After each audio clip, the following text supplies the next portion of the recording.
had, Mr. President, if I can, was really maybe just a comment. You know, I know that we have received a lot of emails in regards to the policy that we have, a clear policy, how we work with APD. I'm not real sure who this question would go to, maybe the chief. You know, I have talked with Mr. Zaman, and I'm sure other councillors are looking at developing a clear policy on how we address some of these, how we connect with CYFD and how we do our reporting to them.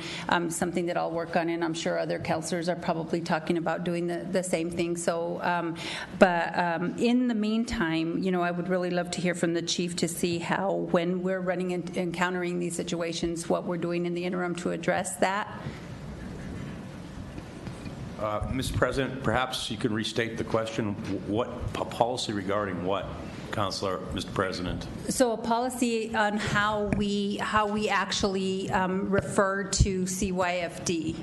It's my understanding that we don't have a real clear policy on how, when we encounter these situations, that how we refer to CYFD. And I don't want to be presumptuous, Mr. President, Councillor, but I imagine you're referring to when it's a case of protective services, specifically regarding child abuse or child neglect. Is that what we're talking about? Yes. Sure.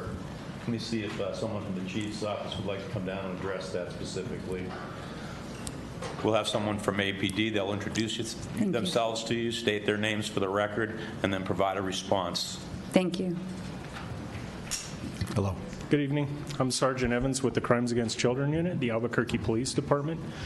From what I understand, the question was how we call in a referral to CYFD? How you do that, yeah, how when we that handle comes it? up. Yeah. We handle it according to state law, which states when we have reasonable grounds that child abuse or neglect has occurred, we have to immediately call that in to CYFD, or the department is how it's referred to in state law, and then within 48 hours follow up with a report. Mr. President, so the CPOA report states that we don't have a real clear policy on how we do that. So my question is that I know that we're working on drafting something. So my question is how are we addressing that in the interim until we have a real defined policy on how, you know, the intent of doing it is one thing, but when we encounter these situations, you know, whoever's on the field, is there a clear protocol on how you do that? You want to handle it? President and Councilwoman Pena. My name is Sergeant Jeff Peterson with the Albuquerque Police Department. I'm with the Child Exploitation Detail. I've been there about 7 years.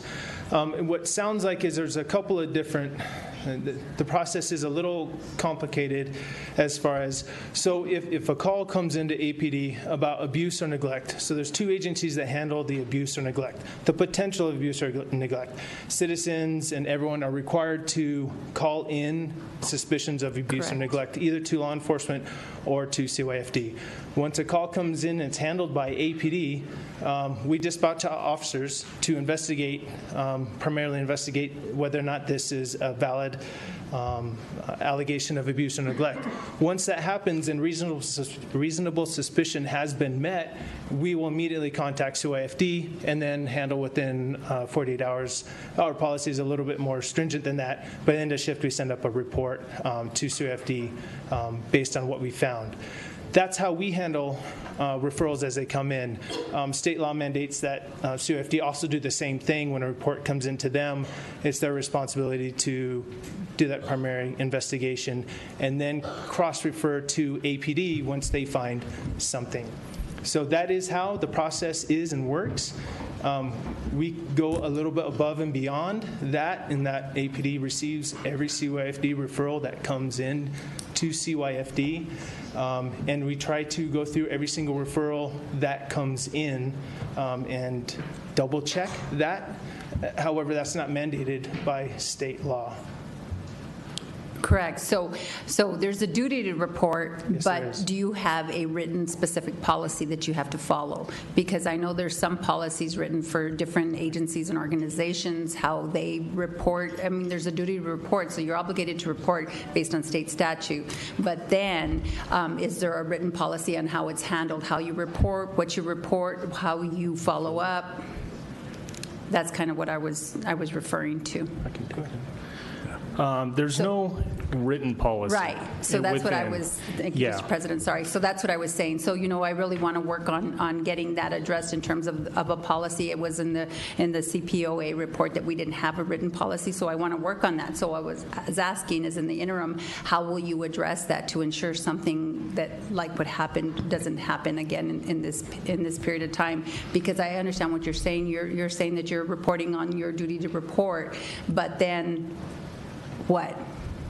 So the issue that we're talking about is once the referrals are received by APD, and as Sergeant Peterson stated, we go above and beyond state law, and we receive all referrals from CYFD. So they send them to us en masse. We have liaisons that screen those for obvious, against our criteria for assigning a detective. There's cut and dry that are clearly going to be assigned. There's cut and dry that are clearly not going to be assigned, truancy and things like that. As I said, we get them all about between 1,000 and 1,700 a month now.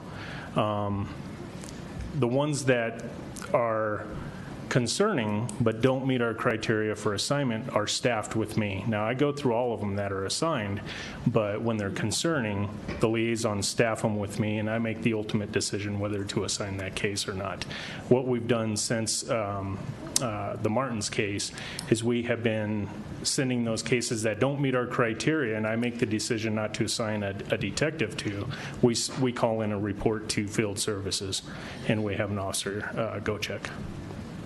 Mr. President, if you don't mind me asking, how many people do you have, officers do you have in your department? In my unit, I have 9 detectives in my unit and a full-time child abuse liaison. I have a part-time civilian. And you're fielding 1,700 a month? That's correct now. Okay, thank you. Appreciate it.